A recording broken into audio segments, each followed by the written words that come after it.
नमस्कार। देश काल में आपका स्वागत है। मैं हूं मुकेश कुमार। दोस्तों, पूरी दुनिया का ध्यान मध्य पूर्व में चल रही लड़ाई पर है। अमेरिका और इजराइल के द्वारा ईरान पर किए जा रहे हमलों पर है और ईरान जिस तरह से जवाब दे रहा है उस पर है।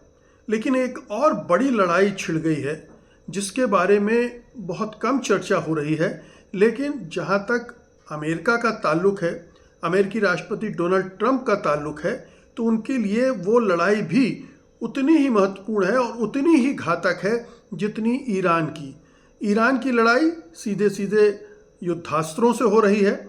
लेकिन वो जो दूसरी लड़ाई है वो आर्थिक क्षेत्र में है और वो लड़ाई ऐसे देश के साथ हो रही है जो उनका बहुत करीबी है, जिससे उसकी सीमाएं लगी हुई हैं, जिससे उनकी अर्थव्यवस्था, अमेरिका की अर्थव्यवस्था इंटीग्रेटेड थी और अब वो बिल्कुल दो फाड़ होने जा रही है।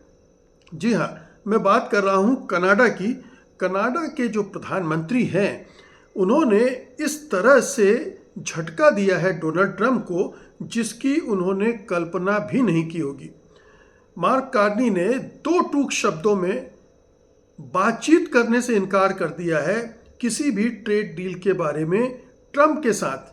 हालांकि ट्रंप ने बातचीत का प्रस्ताव इस तरह से किया था कि बिगेस्ट डील इन हिस्ट्री का ऑफर देते हुए उन्हें बातचीत का न्योता दिया था।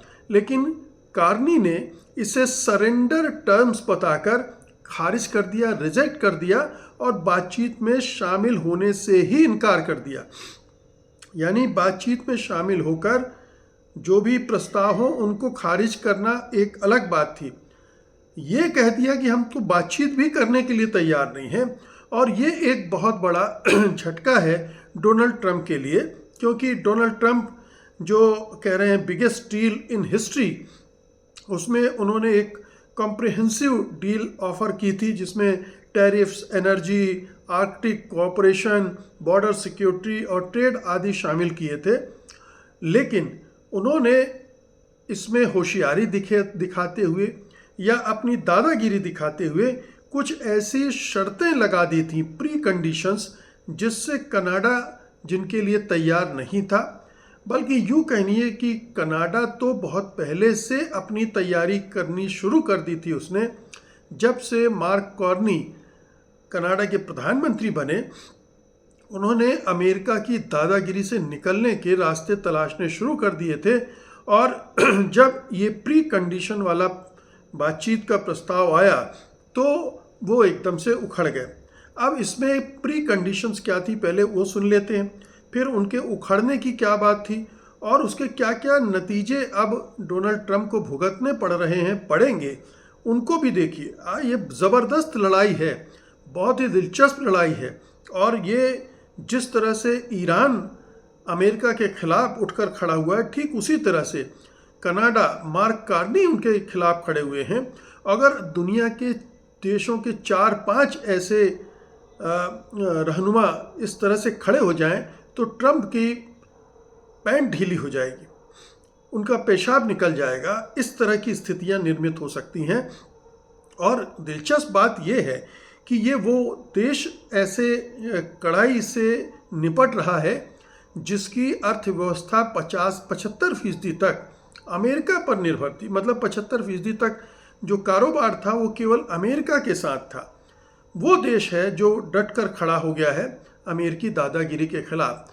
तो एक तरफ हमारे प्रधानमंत्री मोदी हैं जो सरेंडर पर सरेंडर किए जा रहे हैं, उनकी ज़ुबान से ट्रंप के खिलाफ एक लफ्ज़ नहीं निकलता है।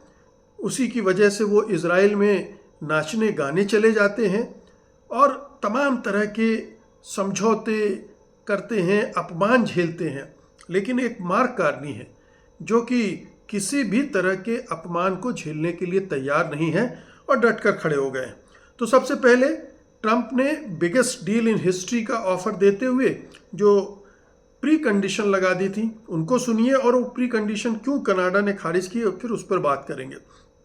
तो प्री कंडीशन पहली थी कि कनाडा को अपने रिटेलिएटरी टैरिफ रोकने पड़ेंगे। उन पर पॉज लगाना पड़ेगा। पहली शर्त ये थी, यानी ट्रंप अपने टैरिफ लगाएंगे, उस पर पॉज नहीं लगाएंगे, केवल कनाडा अपने टैरिफ पर पॉज लगाए, उन्हें रोके। तो पहली शर्त ये थी।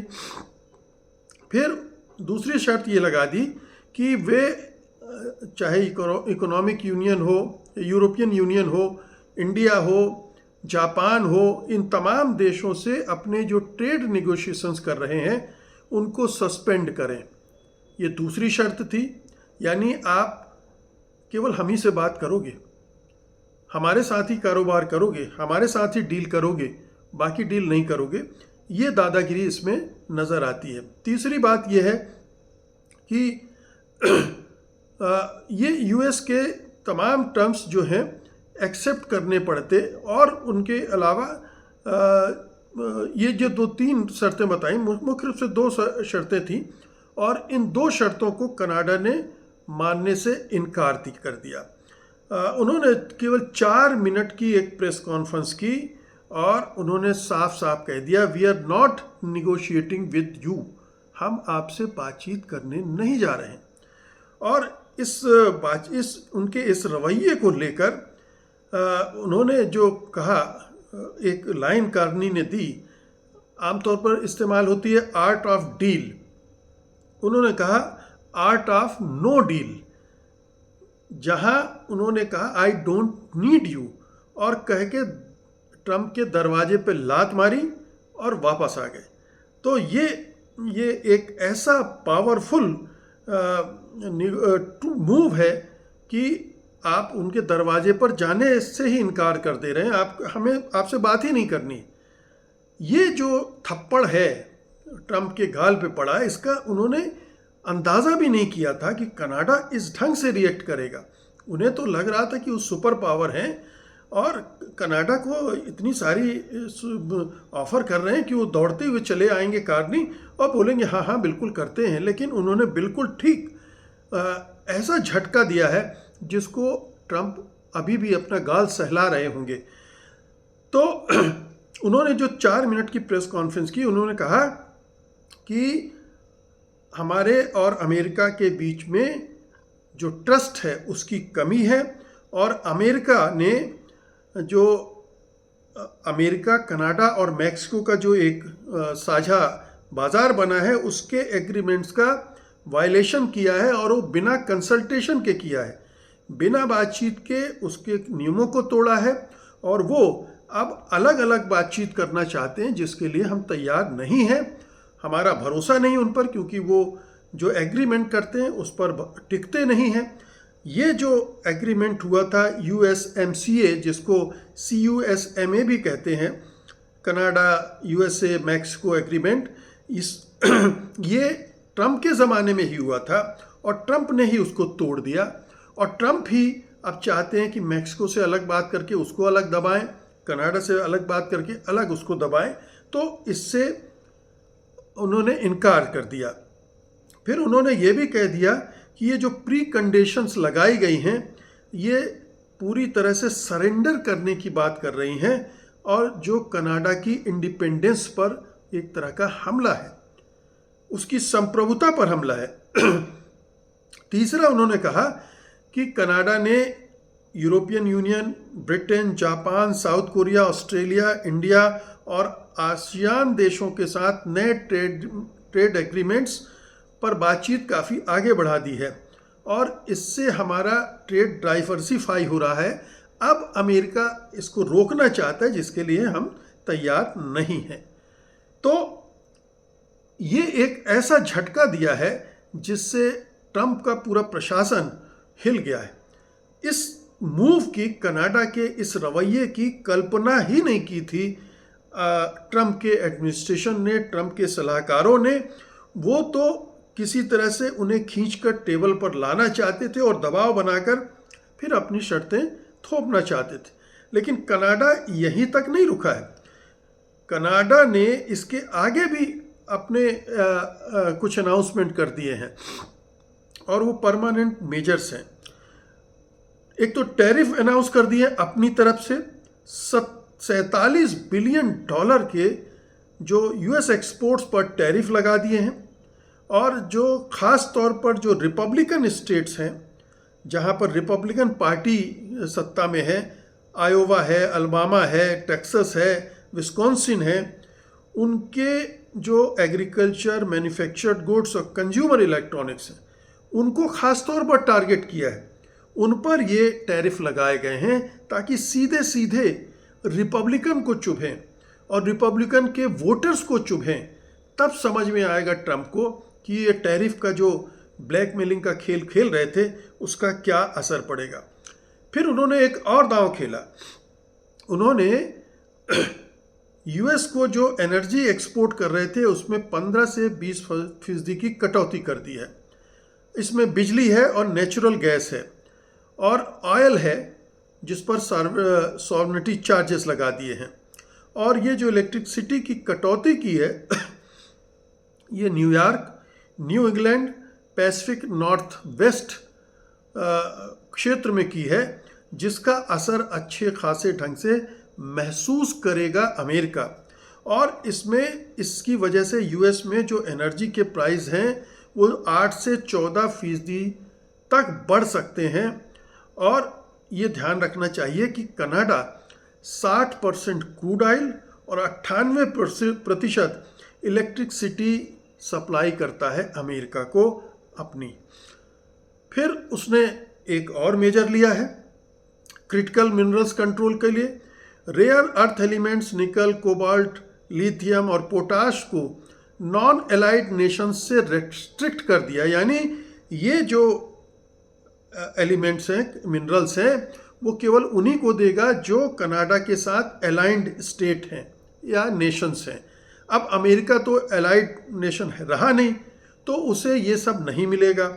और उसको नहीं मिलेगा तो जो यूएस का डिफेंस है, इलेक्ट्रिकल व्हीकल्स है और टेक इंडस्ट्रीज, उस सब को डायरेक्टली हिट करेगा। तो आप सोचिए कहाँ कहाँ मार्क कार्नी ने चुन चुन के मारा है अमेरिका को और ट्रंप को कि हर जगह उन्हें बहुत ज़बरदस्त पेन होने वाला है। फिर डाइवर्सिफिकेशन का एक और उन्होंने दांव चलाए, वो चल ही रहे हैं।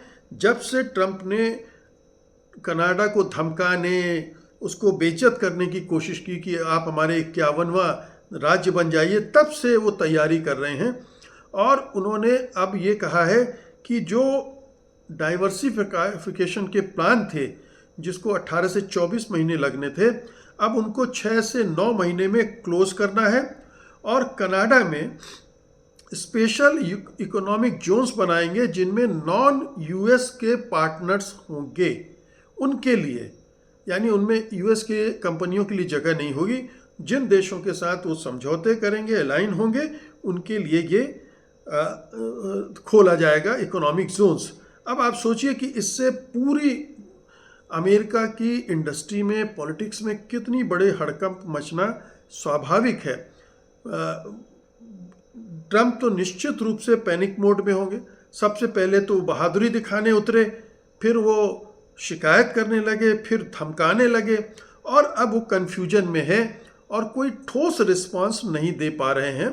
और जो विशेषज्ञ हैं वो कह रहे हैं कि यूएस की स्ट्रेटजी एक तरह से पूरी तरह से कोलैप्स कर गई है और ये जो टैरिफ का खेल था वो अब वो अपने पैरों पर कुल्हाड़ी मारने जैसा साबित हो रहा है। इसके इम्प्लीकेशंस क्या होंगे? यूएस के लिए सप्लाई चेन फ्रैक्चर हो जाएगी, ऑटो प्रोडक्शन में बड़ा बुरा असर पड़ेगा, एनर्जी प्राइस बढ़ जाएंगे, एग्रीकल्चर मार्केट के क्लोज होने की संभावना हो जाएगी और बॉर्डर स्टेट्स में गुस्सा जो बढ़ेगा व्हाइट हाउस पर, और मैंने जैसे कहा कि ज़्यादातर रिपब्लिकन स्टेट्स हैं, वहाँ पर भुगतना पड़ेगा और इसका असर मिड टर्म पोल पर पड़ेगा जो नवंबर में होने जा रहे हैं। इसका असर अंतर्राष्ट्रीय स्तर पर भी पड़ेगा क्योंकि जब कनाडा, जो कि इतनी क्लोजली इंटीग्रेटेड था अमेरिकन मार्केट से, लगभग एक जैसा मार्केट हो गया था, वो स्टैंड ले सकता है, तो दुनिया भर के देश जैसे मैक्सिको, यूरोपियन यूनियन, आसियान देश, जापान वगैरह भी अब इंडिपेंडेंट डिसीजन लेने की तरफ आगे बढ़ पाएंगे, हिम्मत जुटा पाएंगे। और यूएस की ट्रस्टवर्दीनेस पर चूंकि सवाल उठ गया है, उसकी विश्वसनीयता खंडित हो गई है, इसलिए वो सब भी अपने ट्रेड को डाइवर्सिफाई करेंगे। सीधे सीधे अमेरिकी झोली में गोदी में बैठने के बजाय अब डाइवर्सिफाई करेंगे और अमेरिका की दादागिरी गुंडागर्दी को रिजेक्ट कर देंगे। यही नहीं, ये जो कार्नी साहब हैं उन्होंने अब WTO में भी अपनी शिकायत दर्ज कर दी है ट्रंप के रवैये के खिलाफ, अमेरिका के टैरिफ के हमले के बाद, और जो एग्रीमेंट उन्होंने तोड़े उनके खिलाफ। और ये कहा जा रहा है कि यूरोपियन यूनियन भी अब उनके साथ WTO में ये कंप्लेन दर्ज करा सकता है। तो ये तमाम चीज़ें होने जा रही हैं और ये जाहिर है कि कनाडा को भी थोड़े समय के लिए नुकसान होगा, क्योंकि अमेरिकन कंपनियों का भी वहाँ इन्वॉल्वमेंट है। वो अपनी कंपनियाँ उनकी प्रभावित होंगी, बंद होंगी, तो जॉब्स भी जाएंगे। लेकिन जो मार्क कार्नी ने जिस ढंग से इसको प्लान किया है उसमें उन्होंने इसकी गुंजाइश रखी है, इस प्रॉब्लम को कैलकुलेट करके आगे बढ़ रहे हैं। और अच्छी बात यह है कि पूरा कनाडा उनके साथ खड़ा है। कनाडा को मार्क कार्नी का ये रुख पसंद आ रहा है कि वो ट्रंप के सामने झुक नहीं रहे हैं, ट्रंप के सामने खड़े हो रहे हैं, अड़ रहे हैं और ऐसी स्ट्रेटजी बना रहे हैं। भाई मार्क कार्नी अच्छे खासे बैंकर रहे हैं, उनको अर्थव्यवस्था का उससे 1000 गुना ज्ञान ज़्यादा है जितना ट्रंप को है, और उन्होंने बहुत सोच समझ के रणनीति बनाई। और ये जो चेंजेस वो कर रहे हैं कनाडा में, वो परमानेंट चेंजेस हैं। ऐसा नहीं है कि ट्रंप के रिएक्शन में वो कर रहे हैं। उन्होंने पूरी तरह से कनाडा की अर्थव्यवस्था को डाइवर्सिफाई करने का पूरा प्लान इम्प्लीमेंट कर दिया है और उसे कानूनी शक्ल कर दे दी है। तो उसमें अब बदलाव भी वो नहीं करने जा रहे हैं, इसलिए ये और भी ज़्यादा ट्रंप के लिए डैमेजिंग है। तो ये जो लड़ाई कनाडा ने छेड़ी है, अगर ये लड़ाई दुनिया भर में फैली तो ट्रंप और अमेरिका दोनों के लिए भारी पड़ने वाला, एक ईरान की लड़ाई, एक कनाडा की लड़ाई। और इन दोनों लड़ाइयों में ट्रंप अमेरिका का जो नुकसान करने वाले हैं वो अभूतपूर्व होगा। और आने वाले समय में हम देखेंगे कि किस तरह से जो मल्टी पोलर वर्ल्ड की बात की जा रही है, इकोनॉमी में भी उसी तरह के मल्टी पोलर वर्ल्ड की कल्पना की जा सकती है कि अलग अलग जगह डाइवर्सिफाई कर रहे हैं पूरी दुनिया में। कोई अमेरिका केंद्रित व्यवस्था नहीं है, कोई चीन केंद्रित व्यवस्था नहीं है, कोई यूरोपियन यूनियन केंद्रित व्यवस्था नहीं, बल्कि दुनिया भर में फैली विभिन्न देशों से दुनिया भर में लोग अपने संबंध बना के देश और व्यापार कर रहे हैं और ब्लैकमेल होने से इनकार कर रहे हैं। बहुत बहुत शुक्रिया आपका, धन्यवाद, नमस्कार।